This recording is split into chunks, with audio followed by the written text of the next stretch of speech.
জীবনের আরও একটি বড় অর্জন, মেকআপ কোর্সের সার্টিফিকেট আনতে গেলাম স্বপ্নের পথে আরও এক ধাপ এগিয়ে। তো হ্যালো এভরিওয়ান, আমি চৈতালি, আমার আরেকটি ব্লগে তোমাদের সবাইকে স্বাগত। এখনকার যুগে কোনো মেয়ে কিন্তু আর ঘরে বসে থাকতে চায় না, কিছু না কিছু করতেই চায় হাতের কাজ, যাতে সেখান থেকে তাদের কিছুটা অ্যামাউন্ট আসে বা কিছুটা ইনকাম করতে পারে। সেটা হোক মেকআপ প্রফেশনের সাথে যুক্ত হয়ে বা ভিডিও করে। অনেকে তো আবার দুটোই করছে, তো দুটো করেও তাদের খুব নামডাক হচ্ছে। তো ওই জন্যই বললাম, মেয়েরা কেউ বসে থাকতে চায় না, আর এখন মেয়েদের আটকানোও খুব কঠিন, কারণ তারা এখন স্বাবলম্বী হয়েছে, নিজের পায়ে দাঁড়াতে শিখে গেছে এবং কেউ আর ঘরে বসে নেই। তো চলো, অনেক কথাই তো বলে ফেললাম, এবার যাচ্ছিলাম হচ্ছে আমাদের দিদির স্টুডিওতে। তো দিদি নতুন করেছে স্টুডিওটা, ডেকোরেশন করেছে, সেটাই আমরা দেখবো, ভীষণ এক্সাইটেড ছিলাম। আর সবাই মিলে যাচ্ছিলাম, সেটারও একটা মজা। আর যেহেতু সার্টিফিকেট দেবে, সেটার তো আলাদা মজাই আছে। তো গিয়ে দেখি এই সুন্দরীরা সবাই সাজতে শুরু করে দিই। তারপর এখান থেকে আমরাও কিছু ছবি, ফটো এগুলো ক্লিক করে নিলাম, এই যে ভিডিও করে নিচ্ছিলাম। দেন তারপরে এই যে আমাদের সার্টিফিকেট সব চলে এসছে, আর এই হচ্ছে আমাদের দিদি। তো কি বলবো, মানে যার হাতে আমার হাতে খড়ি হয়েছে মেকআপের।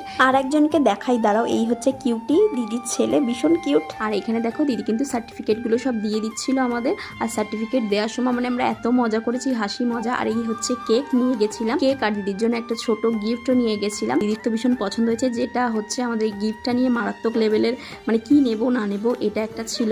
তো ফাইনালি দিদির যে পছন্দ হয়েছে, এটা আমরা সবাই ভীষণ খুশিও হয়েছি। আর এই দেখো আমরা কেক কাটিং করে নিচ্ছিলাম, তো ভীষণ মজা করেছি, পুরো দিনটা ভীষণ মজা করে কাটিয়েছি। কেকটা কিন্তু ভীষণ টেস্টি ছিল খেতে।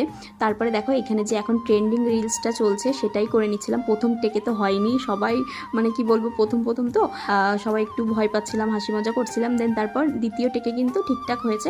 এখানে দিদি আমাদের জন্য কিছু খাবারের ব্যবস্থা করেছিল, এই দেখো আমরা প্লেট নিয়ে বসেও পড়েছি।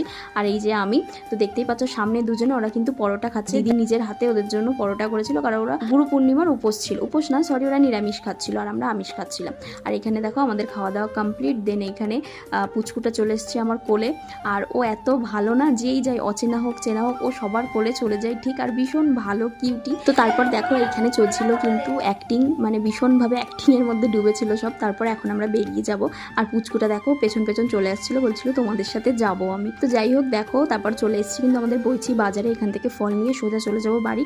তো চলো, আজকের মতো ভিডিওটা কেমন লাগলো অবশ্যই কমেন্ট করে জানিও, ভালো লাগলে একটা লাইক, কমেন্ট, শেয়ার। চলো টাটা, বাই।